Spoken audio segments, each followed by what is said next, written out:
Hello students, welcome to an Affluent IES. So we are back again with the complete important articles of The Hindu newspaper analysis from 22nd of February to till 26th of February, which is very important weekend analysis for the day we are discussing throughout the whole and soul, whatever is important in the perspective of UPSC and as well as State Public Service Commission examination point of view.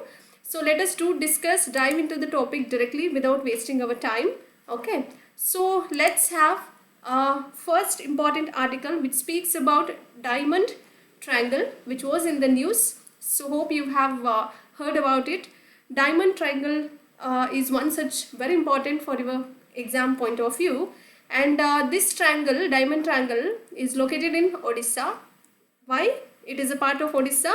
Because see, Ratnagiri, Udaygiri and Lalitgiri form a significant Buddhist heritage area which are known as the Diamond Triangle. These were the triangle. So total how many districts of Odisha we do have here? So totally 3. One is Ratnagiri, second one is Udaygiri and third one is Lalitgiri. Hope you got my point over here. And these 3 particular districts in the Odisha will form a heritage region or heritage site which comes under Buddhism. So those 3 districts were called as or a part of Diamond Triangle. Try to remember. ಒಡಿಸ್ಸಾದಲ್ಲಿರುವಂತಹ diamond triangle ಅಂತಲೇ ಕರೆಯಲಾಗುತ್ತೆ. ರತ್ನಗಿರಿ, ಉದಯಗಿರಿ ಮತ್ತು ಲಲಿತಗಿರಿ ಅನ್ನುವಂತಹ ಈ ಒಂದು ಜಿಲ್ಲೆಗಳನ್ನು ಏನಂತ ಕರಿತೀವಿ, ಡೈಮಂಡ್ ಟ್ರಯಾಂಗಲ್ಗಳಾಗಿಯೇ ಕರೆಯಲ್ಪಡಲಾಗುತ್ತೆ. ಸೊ ಇದು ಗಮನಾರ್ಹವಾಗಿ ಬೌದ್ಧ ಪರಂಪರೆಯ ಪ್ರದೇಶಗಳ ತಾಣವಾಗಿ ಕಾಣಲಾಗುತ್ತೆ ಅಥವಾ ಕಂಡುಬರುತ್ತೆ. So very important for your examination point of view, and these particular sites are located in the Jajpur and or which is also called as Jajpur and Cuttack districts of southeastern Odisha.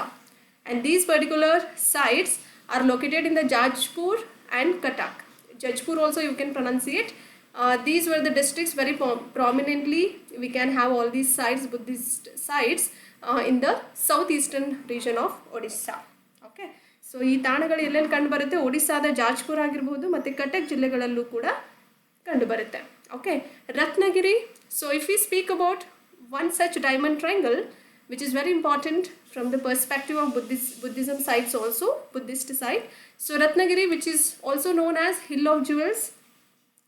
ಈ ರತ್ನಗಿರಿನ ಆಭರಣಗಳ ಬೆಟ್ಟ ಅಂತಲೇ ಕರೆಯಲಾಗುತ್ತೆ, ಹೌದಲ್ವಾ?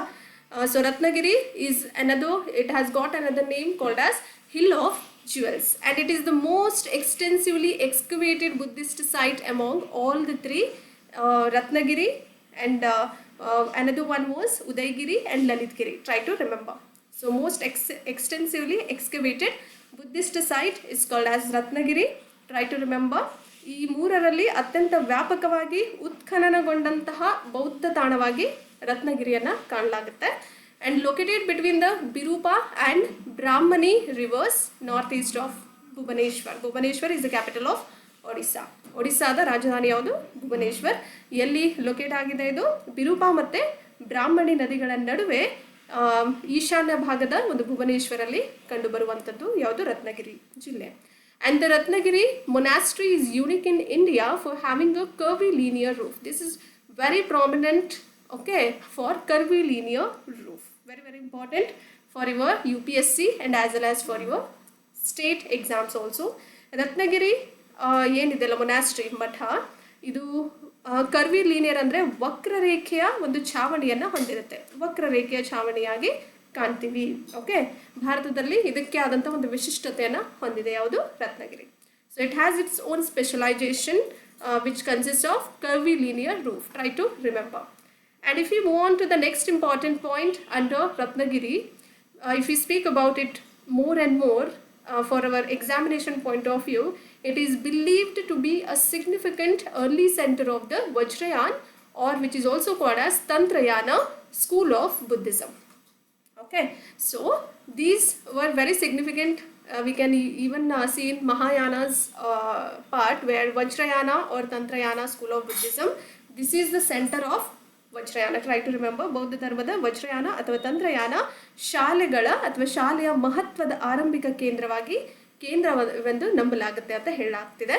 So the Ratnagiri monastery is unique in India for having curvilinear roof as we knew it. So So it has its own specialization and very uniqueness when it comes to or with regards to curvilinear roof. Try to remember or make a notes out of it. So Ratnagiri ಮಠವು ವಕ್ರರೇಖೆಯ ಛಾವಣಿಯನ್ನು ಹೊಂದಲಿಕ್ಕೆ ಭಾರತದಲ್ಲಿ ಒಂದು ವಿಶೇಷತೆಯನ್ನು ಅಥವಾ ವಿಶಿಷ್ಟವಾಗಿ ನೋಡಲಾಗುತ್ತೆ.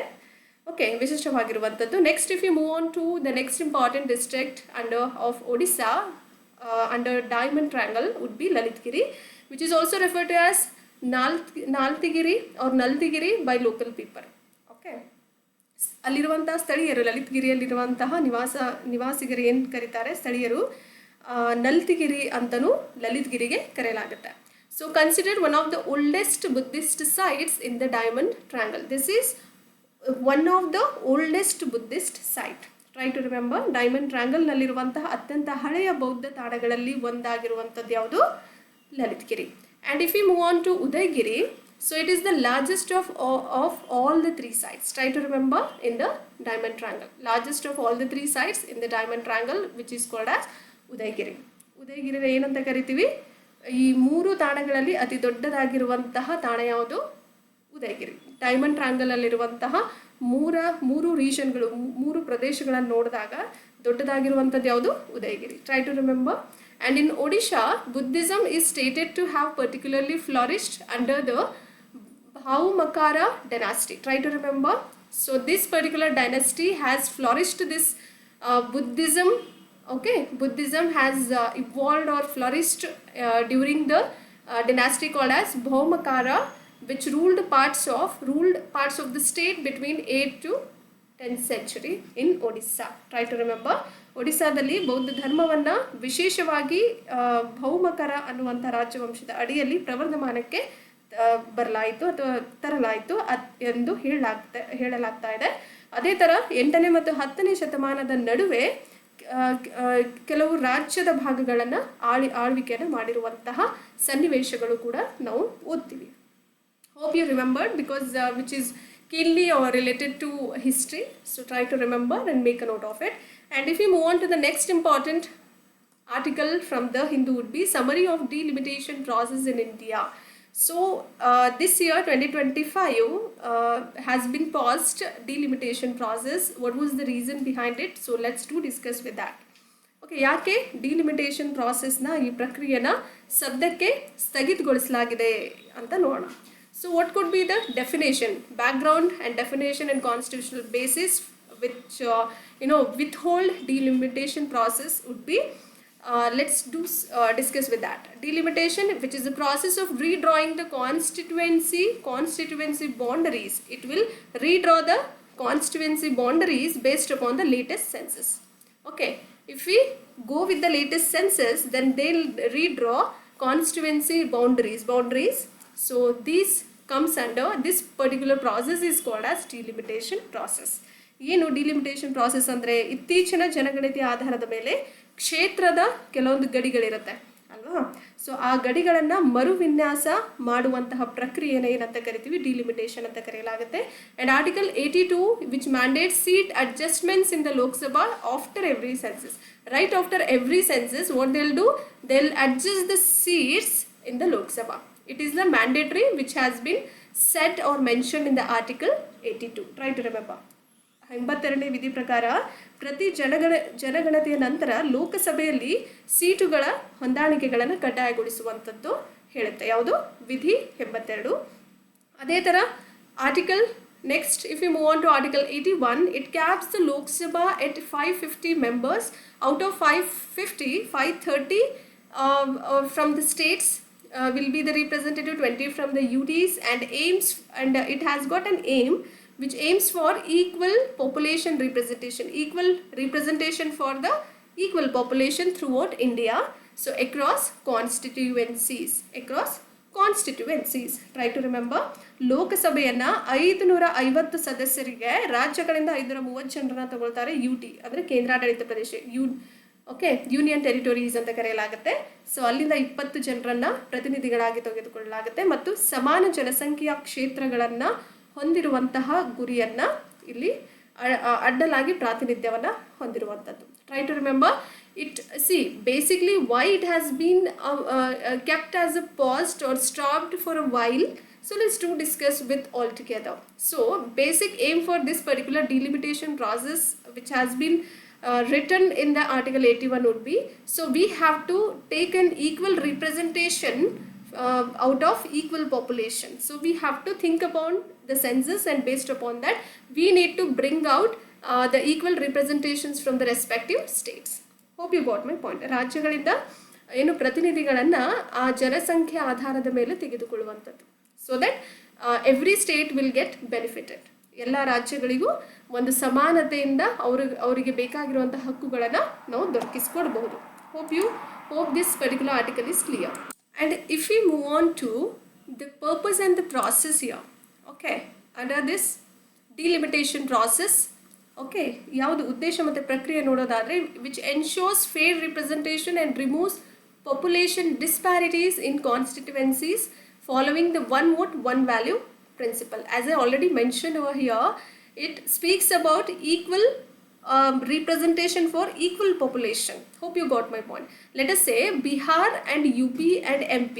Okay, Bihar, Madhya Pradesh and Uttar Pradesh do have largest population. Okay, high population will be there in the high population has we can get to see in the states called as Bihar, Madhya Pradesh and UP especially.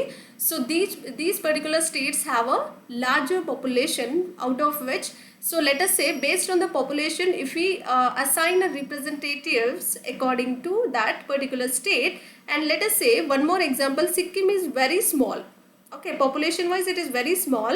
So for that, based on that population criteria, you can take a representative so that every state has state should get, and the state people and the citizens or state citizens rather should take a best benefits out of the given whatever the benefits has been provided from the respective states, and even in the from the center or union schemes, and from everything they have to get an equal representatives, out of which they have to take a representative based upon the population.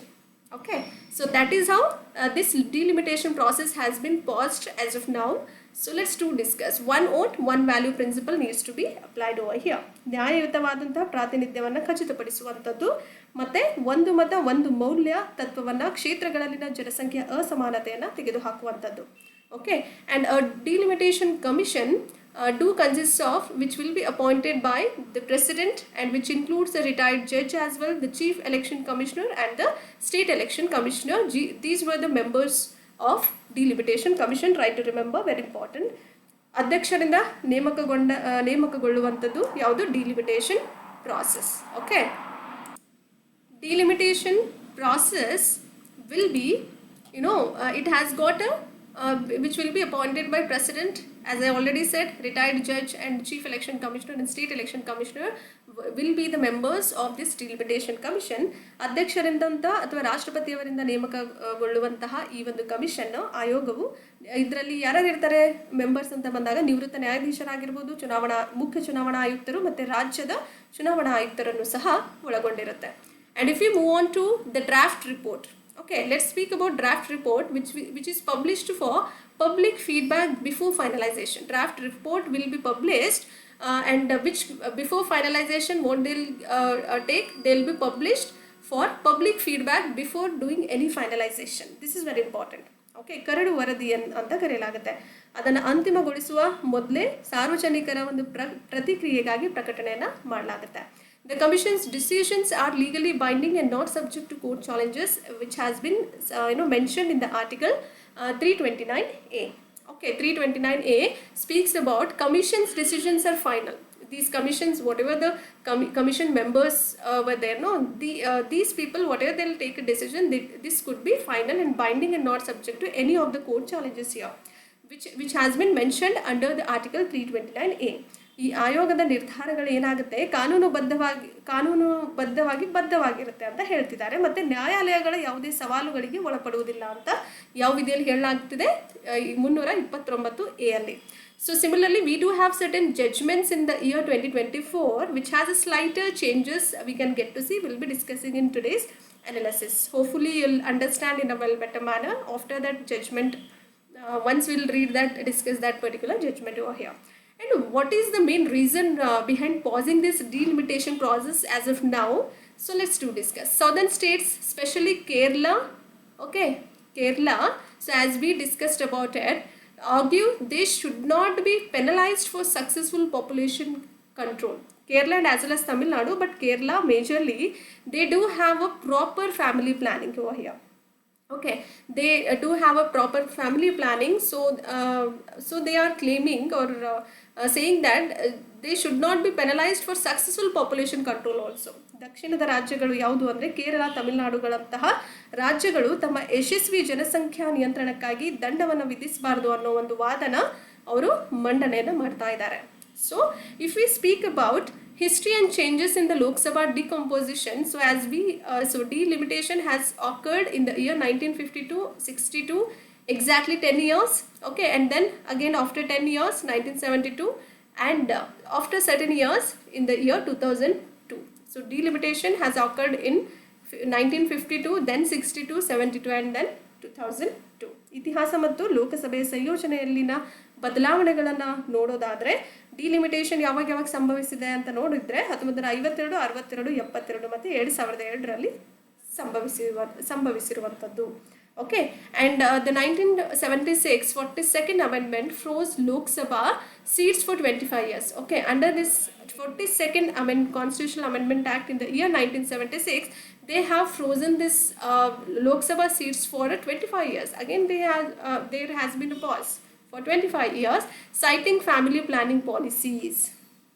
Okay, ಏನು ಹೇಳಿದೆ, 42ನೇ ತಿದ್ದುಪಡಿಯ ಪ್ರಕಾರ ಅಲ್ಲಿ ಕುಟುಂಬ ಯೋಜನೆ ನೀತಿಗಳನ್ನು ಉಲ್ಲೇಖಿಸಿ 25 ವರ್ಷಗಳ ಕಾಲ ಲೋಕಸಭೆ ಸ್ಥಾನಗಳನ್ನು ಸ್ಥಗಿತಗೊಳಿಸಲಾಗಿತ್ತು ಅಂತ ಹೇಳ್ತಿದ್ದಾರೆ. Lok Sabha seats has been frozen here. And similarly, in the year 2002, 84th Constitutional Amendment Act, which has been extended this freeze until after the next 2031 census. This is very important. Okay, futuristic statement, so you can even do right.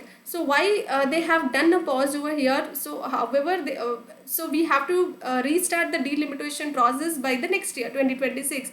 So what is the use? So already it has been mentioned under this 84th Constitutional Amendment Act in the year 2002 that it has been extended.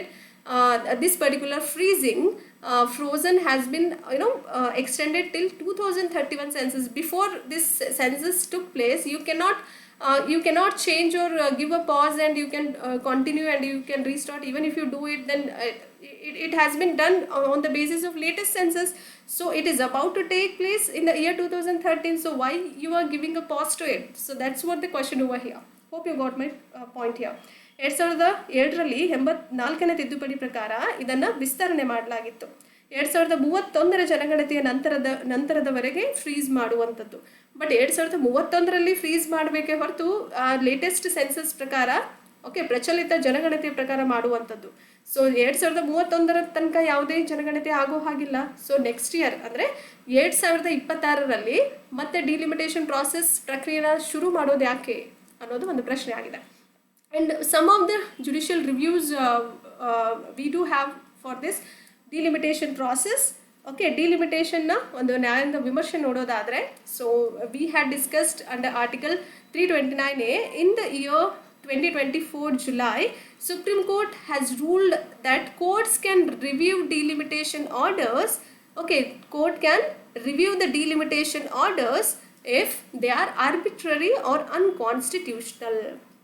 Okay, and similarly they are even speaking over here that the decision allows intervention in cases of malified or excessive use of power also.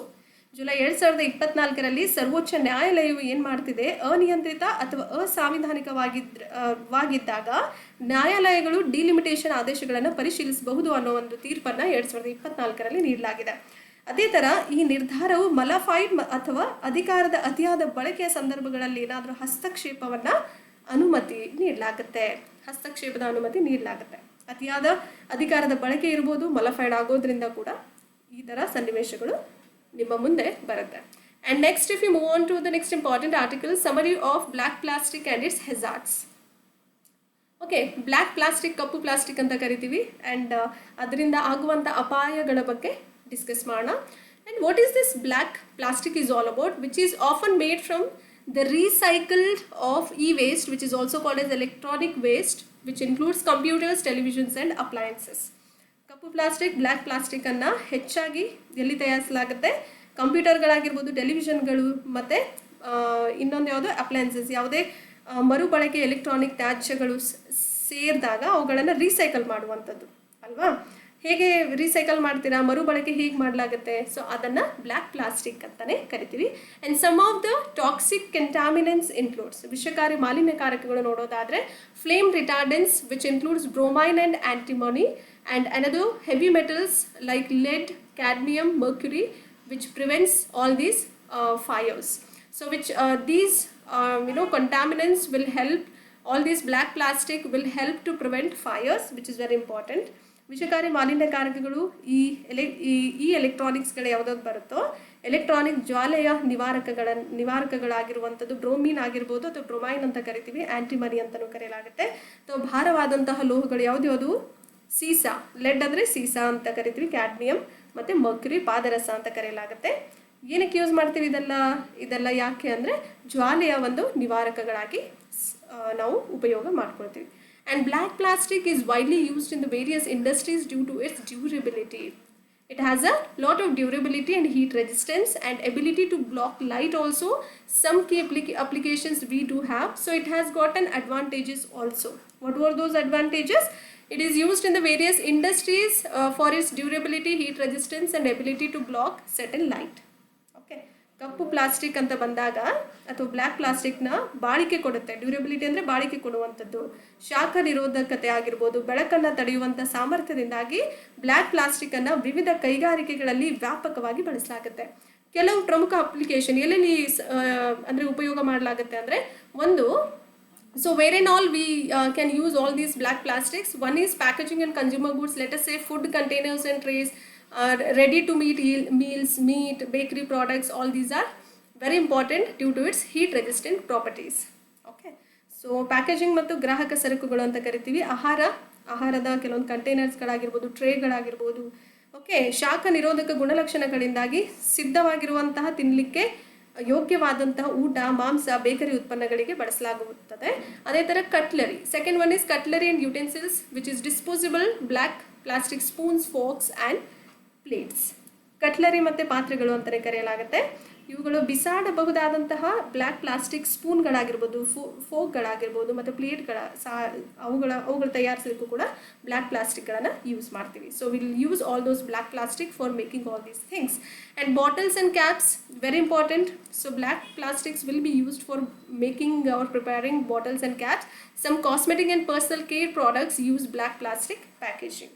ಬಾಟ್ಲಿಗಳು ಮತ್ತು ಕ್ಯಾಪ್ಸ್ಗಳು ಮಾಡಲಿಕ್ಕೆ ಕೆಲವು ಸೌಂದರ್ಯವರ್ಧಕ ಮತ್ತು ವೈಯಕ್ತಿಕ ಆರೈಕೆ ಉತ್ಪನ್ನಗಳಾಗಿರ್ಬೋದು, ಅವುಗಳ ಉತ್ಪನ್ನಗಳಿಗೋಸ್ಕರ ಕಪ್ಪು plastic ಪ್ಯಾಕೇಜಿಂಗ್ಗಳನ್ನು ಬಳಸಲಾಗುತ್ತೆ. And it do have certain negatives, okay, disadvantages which can hamper and take you to the long run health risk, because it has got a high exposure levels which these substances can be toxic to humans and banned. These black plastics were banned in various countries or are restricted in many countries also. Banned and restricted in the various countries or many countries. ಆರೋಗ್ಯದ ಕೆಲವೊಂದು ಅಪಾಯಗಳು ನೋಡೋದಾದರೆ ಹೆಚ್ಚಿನ ಒಂದು exposure ಲೆವೆಲ್ಗಳು ಜಾಸ್ತಿ ಆಗಿರುವಂಥದ್ದು, ಈ ವಸ್ತುಗಳು ಮಾನವರಿಗೆ ವಿಷಕಾರಿ ಉಂಟು ಮಾಡುವಂಥದ್ದು. ಓಕೆ, ತುಂಬ ದೇಶಗಳು ಈ ಒಂದು ಬ್ಲ್ಯಾಕ್ ಪ್ಲಾಸ್ಟಿಕ್ಗಳನ್ನು ಉಪಯೋಗಿಸಲಿಕ್ಕೆ ನಿರ್ಬಂಧನೆಯನ್ನು ನೀಡಲಾಗಿದೆ. Hope you got my point. And certain in order to regulate all these hazardous waste, so we do have certain relevant regulations and acts involved under this. So what were those? We'll have a proper understanding. ಆರೋಗ್ಯದ ಅಪಾಯಗಳು ಏನೇನು ಆಗ್ತಿದೆಯಲ್ಲ ಅವುಗಳನ್ನು ತಡೆಗಟ್ಟಲಿಕ್ಕೆ ಕೆಲವೊಂದು ರೆಗ್ಯುಲೇಷನ್ಸ್ಗಳನ್ನು ಮಾಡಲಾಗಿದೆ. One is Basel convention, as you know it already in the year 1989, which regulates certain transboundary movement of hazardous waste. Okay, and includes e-waste recycling also. Basel Convention specifically speaks or regulates hazardous waste and transboundary movement of hazardous waste, which includes e-waste recycling as well. Okay, and then restriction. Basel Convention 1989 ಆಗಿತ್ತು. ಇಲ್ಲಿ hazardous ಆಗಿರುವಂಥ ಅಂದರೆ ಮಾನವರಿಗೆ ಯಾವುದೇ ರೀತಿಯಿಂದ ತೊಂದರೆ ಆಗದೇ ಇರುವಂತಹ ಈ ಕೆಲಸಗಳನ್ನು ತಡೆಯಲಿಕ್ಕೆ ನಿಷೇಧ ಮಾಡಲಿಕ್ಕೆ ಬೇಸಲ್ ಕನ್ವೆನ್ಷನ್ನ ಅನ್ನುವಂತಹ ಒಂದು ರೆಗ್ಯುಲೇಷನ್ ಅಥವಾ ಆ್ಯಕ್ಟನ್ನು ತರಲಾಗಿದೆ. ಅದೇ ಥರ restrictions of hazardous substances ROHS directive in the year 2003 has been done by European Union EU, so which limits the use of toxic heavy metals like lead, cadmium and mercury in the electronics. ಅಪಾಯಕಾರಿ ಪದಾರ್ಥಗಳು ಯಾವುದ್ಯಾವುದಿದೆ ನಿರ್ಬಂಧ ಮಾಡಲಾಗಿದೆ. ಅದನ್ನು ನಿರ್ದೇಶನ ಮಾಡಿರೋದು ಯಾವುದು? European ಯೂನಿಯನ್ನು. So ಕೆಲವೊಂದು ಇತಿಮಿತಿಗಳನ್ನು ನೀಡಲಾಗಿದೆ. ಎಲೆಕ್ಟ್ರಾನಿಕ್ಸ್ಗಳಲ್ಲಿ ಸೀಸ ಆಗಿರ್ಬೋದು, ಪಾದರಸ ಆಗಿರ್ಬೋದು, ಕ್ಯಾಡ್ಮಿಯಂಗಳಂತಹ ವಿಷಕಾರಿ ಭಾರವಾದಂತಹ ಲೋಹಗಳ ಬಳಕೆಯನ್ನು ಕಡಿಮೆ ಮಾಡಲಿಕ್ಕೆ ಅಥವಾ ನಿಯಂತ್ರಣದಲ್ಲಿ ಇಡಲಿಕ್ಕೆ. And waste management rules in the year 2016 has brought from India, which mandates safe disposal and recycling of electronic waste to reduce environmental and health hazards. Okay, so ಈ ತ್ಯಾಜ್ಯ ನಿರ್ವಹಣೆ ನಿಯಮಗಳು ಅಂತ ಕರಿತೀವಿ. 2016ರಲ್ಲಿ ಭಾರತದಿಂದಲೇ ಮಾಡಿರುವಂತಹ ರೆಗ್ಯುಲೇಷನ್ಸ್ ಇದು.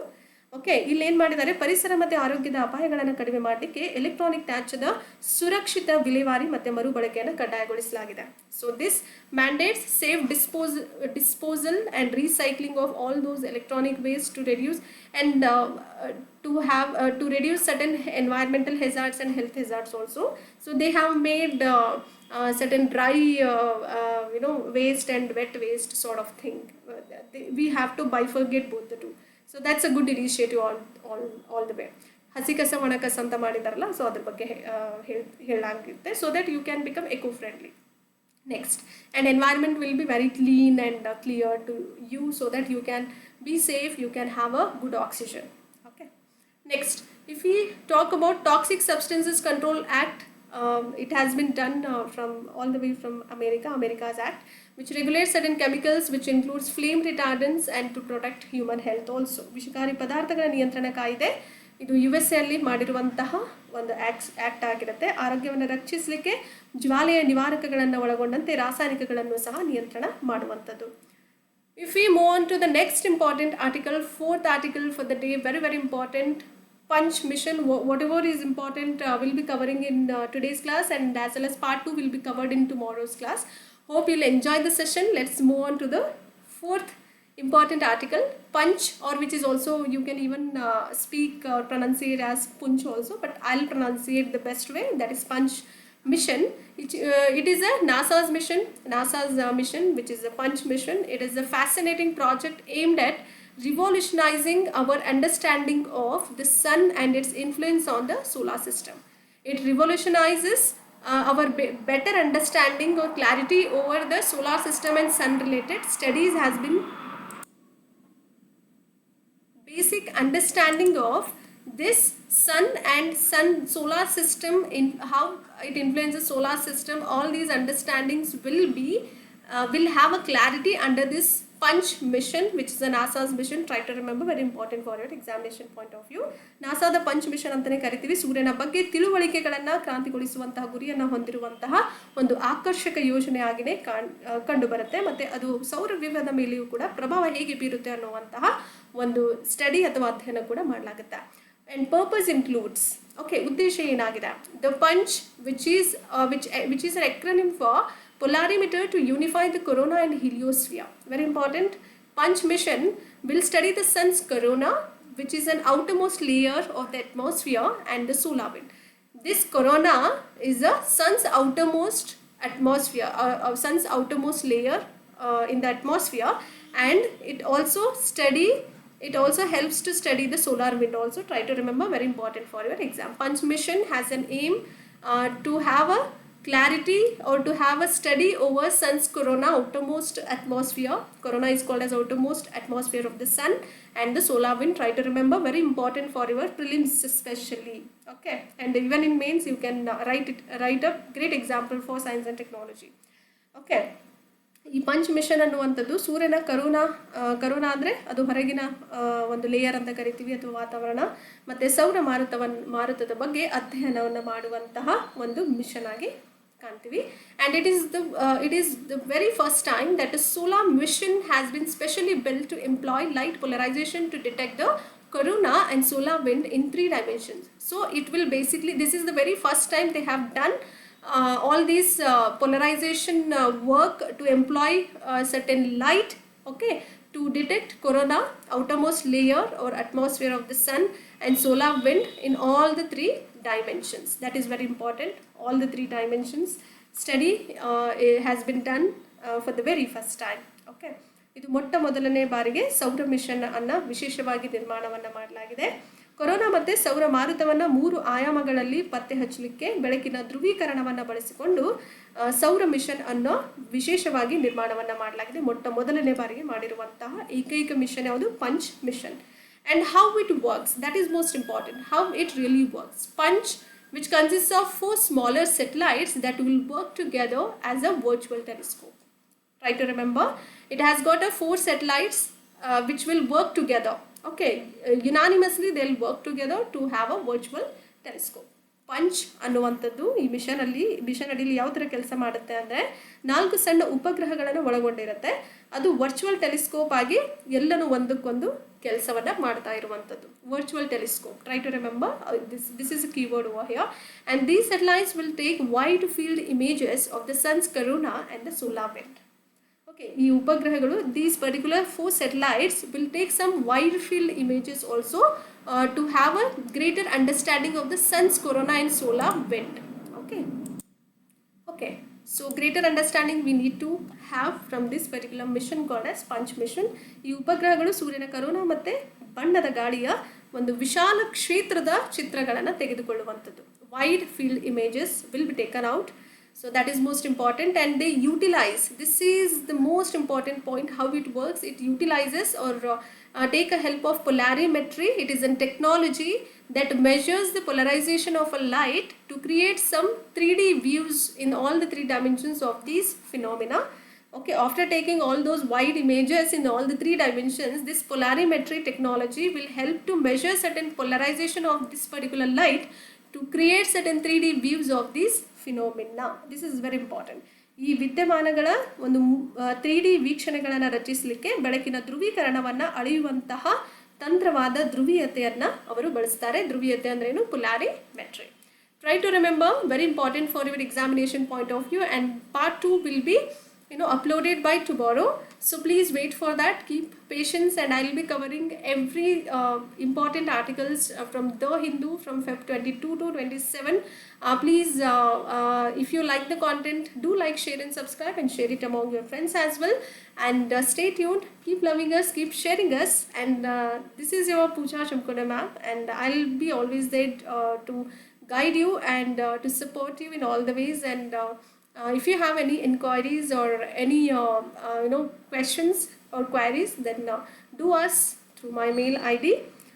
This is my mail ID, anaffluentias2025@gmail.com. So I am getting lot of demands for the Hindu analysis as well daily. So I'll give till March 8 I'll be quite busy, but I'll definitely upload each and every videos of science and technology, and as well as the Hindu also. For having lots of love and affection towards me is the biggest gratitude from my end. Thank you everyone, and take care and have a good time.